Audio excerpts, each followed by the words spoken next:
Assalamu alaikum wa a'udhu billahi minash shaitanir rajim. Bismillahir rahmanir rahim.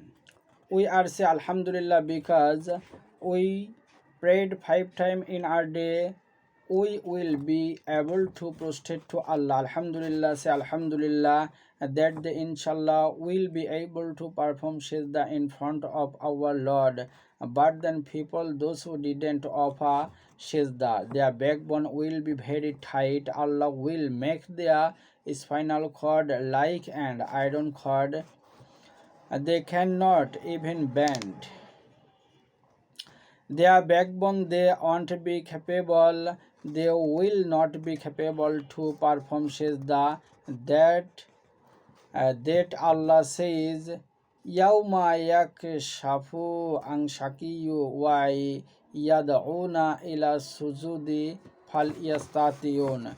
That will be exposed, the sin will be exposed. Allah will call them to prostrate, give us that whom they cannot do this. Sorry, brother and sister, let prostrate to Allah before we become unable to prostrate him. And the final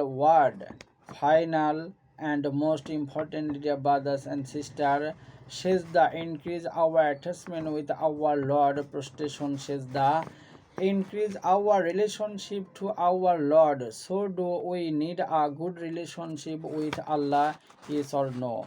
Yeah, we need it. We need a very good relationship with Allah. So to overcome all the challenges we face from the very beginning, I am hearing the word challenges, challenges, challenges. So to overcome all the challenges we face in our daily lifetime, of course, we have to make a very good relationship and attachment with our Lord Allah, and sajda is a solution.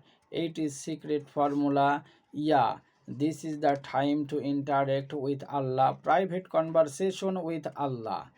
This is the high time to make dua. So if you face any difficulties, settle with your Lord before you settle with the people you are getting problem.